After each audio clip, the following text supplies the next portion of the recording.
So ito yung sunod, mga kababayan. Speaking of pera, speaking of mayaman, nako po, ito na nga, Boying Rimulya. Ano nga ba ito? Mga kababayan, ulitin ko, si Boying, additional income, syempre. Oo naman. Diba?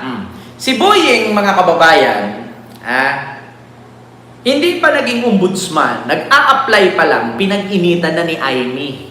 Kita ninyo pinag-initan na ni Aimee. Alam niya na si Boying, nag-a-apply bilang ombudsman, kinasuhan. Tadtad ng kaso. Pero yung kinaso ni Aimee na yon, mga kababayan, i-research natin kung gaano katotoo. Kung kinasuhan ba talaga si Boying ni Aimee. Aimee Marcos. Ito na. Kinasuhan si Boying. Ito lalabas yan, mga kababayan. Malapit sa aking pamilya at pinapahalagahan ko ang aming pagkakaisa ng pamilyang Rimulya. Kaya lang, hindi totoo na wala na siyang kaso at may clearance na siya para sa pagiging ombudsman. May kaso pa rin si Secretary Boying dahil nag-file ako ng motion for recon of the joint resolution of the Office of the Ombudsman na nagbabasura sa mga kaso laban sa Secretary at sa iba pa. 7 sila. Ayon sa rules ng mismong ombudsman, maaring magsampa ng motion para sa rekonsiderasyon sa loob ng 5 araw mula nang matanggap ang abiso ng desisyon. Klaro naman at ipapakita ko sa inyo na walang 5 araw na binigay sa akin. So ibig sabihin, kinasuhan nga niya si Boying. So nag-apply pa lang si Boying, pagka-ombudsman, pinag-inita na ni Manang. So ngayon, mga kababayan, yung nag-apply si Boying, kinasuhan ni Manang, binasura naman. Ito, Boying, kaso, binasura. Binasura ng korte. Ito. Pakinggan ninyo. Marami ang nagulat at hindi makapaniwala sa pagka-quit sa anak ni Laya na! sa kapuntahan. Laya na! Hindi po yan. Ibinasong nakabimbing disbarment case naman kay dating Justice Secretary Boying Rimulya dahil sa pag-aresto at pagsuko ng gobyerno kay FPRRD sa ICC. Ngayong ombudsman na si Rimulya, ano na kaya ang mangyayari sa kasong ito? Makakausap natin ang complainant na si Attorney Esrelito Ayan. Kita nyo, mga kababayan? Binasura yung kaso ni Boying at naging ombudsman na si Boying. So ngayon, last minute, mga kababayan, para i-appoint si Boying ni PBBM, hinabulan pa ng kaso ni Torion at ni Baste ng disbarment. Eto na. Kasi nga, hindi talaga nila gusto maging ombudsman si Boying kasi good luck talaga si Sara. Diba? Ito na, mga kababayan.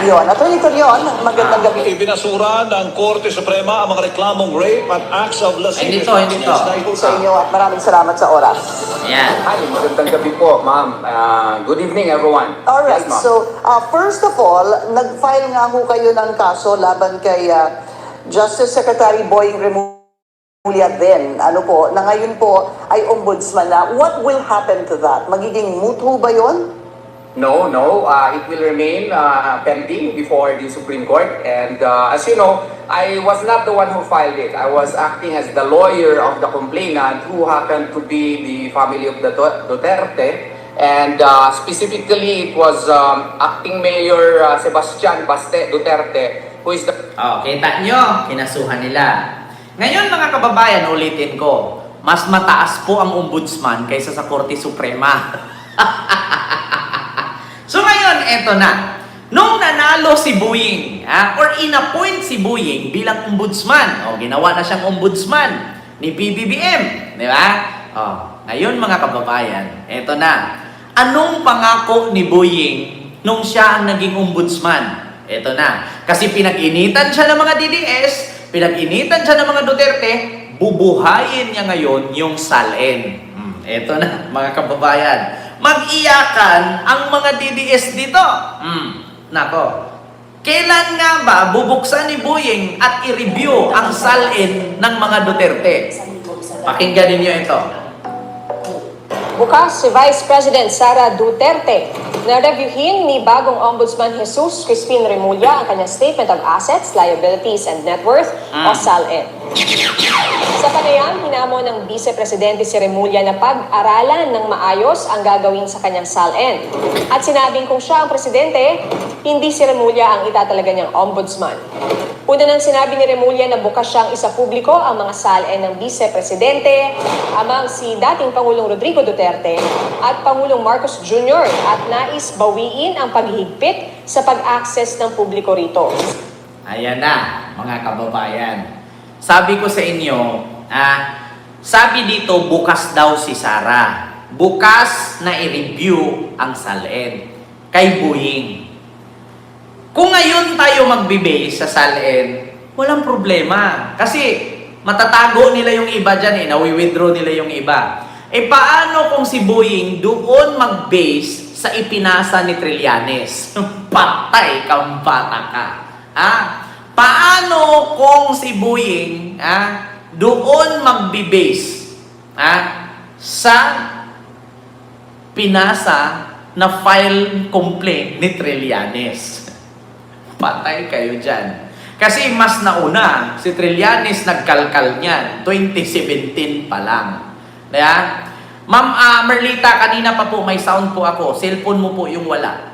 Diba? Kaya nag-post daw yung Barsaga ngayon lang 11 PM na daw yung rally niya. Paki-search mo nga. Now lang din Ito na, ito mga kababayan. Search natin. Nag-post daw si Kiko. Ito. Actually, live si ano dito panoorin natin dito si Models of Maynila. Ayan. Si Congressman Kiko, inusog naman niya yung 11. Kaya hanggang napaalam ko sa bahay. Nako. 11 nga daw. Yan, Congressman Kiko, inusog naman niya yung 11. Kaya hanggang napaalam ko sa bahay, hanggang 10:30 lang, baka isipin. Nang bababaan na po. Akala ko ba nawawala si Congressman? Oo, nasa Raka Suleiman. May rally si... Galing ako doon. Inusog daw yung post ni Kiko. Ang sabi daw, dapat 10:30, 11 na daw. Yun ang sabi. So ito po mga kababayan, live po ito mismo sa harap po ng Forbes Park. At ito po ay, ano po ito? Galing kay Models of Manila.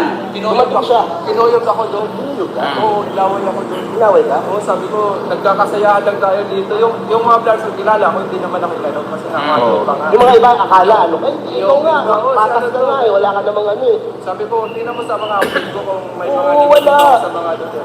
Wala namang tao, mga kababayan. Kami, Inaway ang kami niya. Pulis, marami. Dito ka, dapat sumigyan ka ng BBM. Sabi ko, pre, opinion nyo kasi yan ako kasi naniniwala ko lahat ng administrasyon may magandang nagawa yan. At saksi ako yan kasi napupunta ako. Kaya hindi ko pwede sabihin na walang nagawa si Marcos. parang may isa yung sa motor, parang tuluyog din. Oo. Sabi ko, Wala po mga tao, mga kababayan, mga vlogger lang po. Kwento ko yung isang panglag. Kunti lang po mga tao, mga vloggers tapos pulis. Security. Tapos doon, yung nagbilagay sa ulo ko.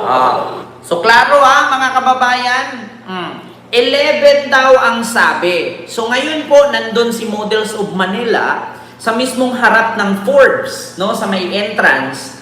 Wala pong tao, mga vloggers lang po at pulis. Ayan po. Kita nyo naman po. Baka kasi mag-iba pa ang hitsura. Mag-iba ang hitsura pag alas 12.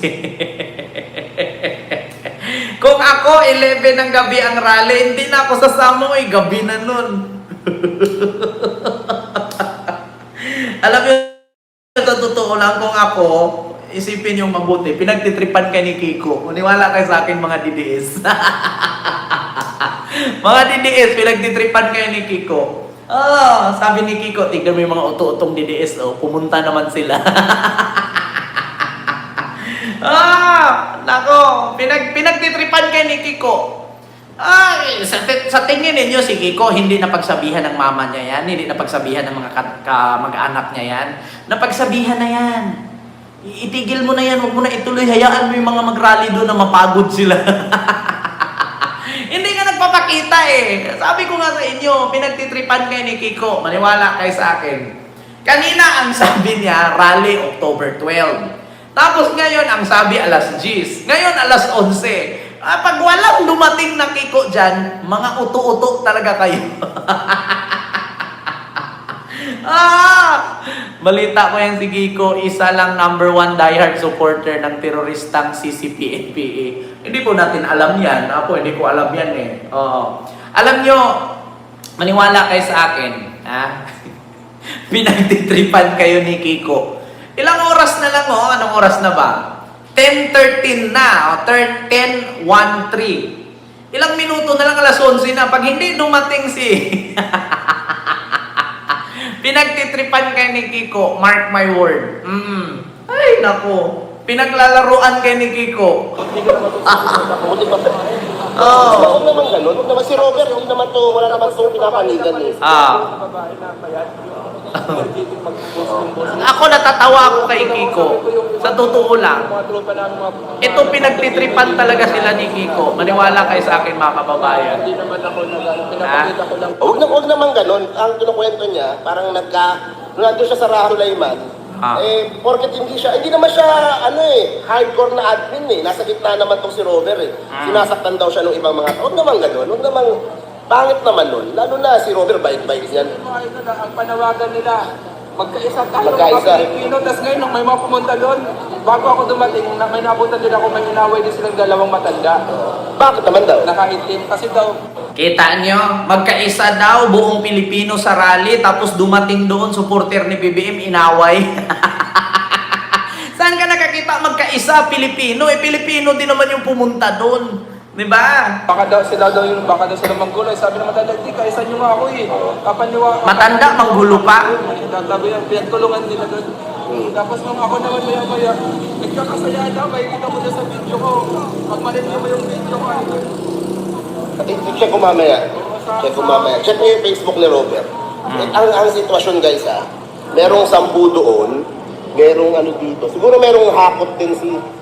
May mga dala-dala ba sa mga sakyan? Wala nga talaga mga kababayan. So, antabayanan na lang po natin mamaya, no? Alas 10, alas 11. Actually, lalabas pa naman ako mag-Starbucks. Tapos pag may nabalitaan ako na nilusob na nga nila, manood na lang ako sa live habang naka-Starbucks. Diba? Starbucks lang, inom-inom kape. Habang nakakape, manood sa live, sulusok nila. Napalo ng batuta. Magla-live din ako, reactionan ko, di ba? Napalo ng batuta, kape. Napalo ng batuta, kape. Di ba mga bobo kasi? Bakit kasi sasama pa kayo dyan? Nakita nyo naman yung mga pulis, sa likod ni models. May mga dalang batuta, mga arnis. Masakit kaya yan? Napalo yung ulo mo, crack yung ulo mo. Sakit yan, arnis. Kasi ako dati, mga kababayan, magaling ako dyan sa arnis. Kasi nga, di ba, sa high school at saka sa elementary, di ba meron kayong mga sa athlete? Sa arnis kasi ako at saka sa badminton. Diyos ko. Ay, naku, ambot na lang. Magaling ako dyan sa arnis. yung kanina doon sa... Gusto ko nga pag-martial arts kaso hindi ko gusto. Ang sinukuan ko doon sa martial arts, pinapa-split ka. Pinapa-split akong ganun, ang sakit. Hindi ko kaya talaga. Mamamatay ako sa splits. Kaya hindi, ayoko na mag-martial arts. Arnis na lang. Pagdatingan sa arnis, magaling yung kamay ko sa arnis. Kaya naging majorette nga ako eh. Gumaganon-ganon nga yung kamay ko eh. Dati. Inagawan ko nga ng baton yung majorette namin eh. Malaki lilipat dito, no? Kasi may service naman May mga service sila. So, yun yung mangyayari. May mga service dito. May mga media, may mga police. Ano gagawin nila? Wala. So, anong pwede nilang ayun. So, Diba? Sabi ni models, may mga pulis, may mga media. So, anong gagawin ng media at pulis? Wala naman dumating. Antabayanan na lang natin, mga kababayan, mamaya. So, yun lang, mga kababayan,